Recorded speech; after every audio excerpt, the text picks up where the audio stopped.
মাছ মাংসকে সাইডে রেখে আজ একটা মাছের ডিমের রেসিপি শেয়ার করি। কাতলা মাছের ডিম নিয়েছি, ভালো করে ধুয়ে পরিষ্কার করে হাতের সাহায্যে একটু মেখে নিচ্ছি। এর মধ্যে পেঁয়াজ কুচি, আদা রসুনের পেস্ট, স্বাদমতো লবণ হলুদ দিয়ে প্রথমে ভালো করে মিক্স করে নিয়ে এরপর বাইন্ডিংয়ের জন্য দিয়ে দিচ্ছি চালের গুঁড়ো। তোমরা চাইলে বেসন অ্যাড করতে পারো, দিয়ে ভালো করে মেখে এরকম একটা ব্যাটার রেডি করে নেবো। তারপর ফ্রাইং প্যানে পরিমাণ মতন তেল দিয়ে চামচের সাহায্যে ব্যাটারটা অল্প অল্প করে দিয়ে এপিট ওপিট লাল লাল করে খুব ভালো মতন ভেজে নেবো। ওই একই তেলে ডুমো ডুমো করে কেটে রাখা আলুগুলোকেও কিন্তু ভেজে নেবো।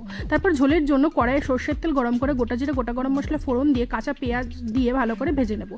তারপরে কাঁচা লঙ্কা দিয়ে আদা রসুন টমেটোর পেস্ট দিয়ে ভালো করে নেড়েচেড়ে ভেজে নিয়ে স্বাদমতো লবণ, হলুদ, জিরের গুঁড়ো আর মিট মশলা দিয়ে একটু জল দিয়ে কষিয়ে নেবো ভালো করে। তেল ছেড়ে গেলে তারপরে ওর মধ্যে আগের থেকে ভেজে রাখা আলুগুলোকে দিয়ে পরিমাণ মতন জল দিয়ে গ্রেভি ফুটিয়ে নেব। ভালো করে গ্রেভি ফুটে গেলে আলুগুলো সেদ্ধ হয়ে গেলে এরপর ভেজে রাখা মাছের ডিমগুলোকে ওর মধ্যে দিয়ে আরও 5-6 মিনিট ফুটিয়ে নিয়ে সব শেষে ধনেপাতা কুচি আর গোটা গরম মশলা দিয়ে ভালো করে নেড়েচেড়ে মিক্স করে নামিয়ে নিলেই রেডি আমাদের মাছের ডিমের কষা। রেসিপিটা ভালো লাগলে ভিডিওটা লাইক করে দিও। টাটা।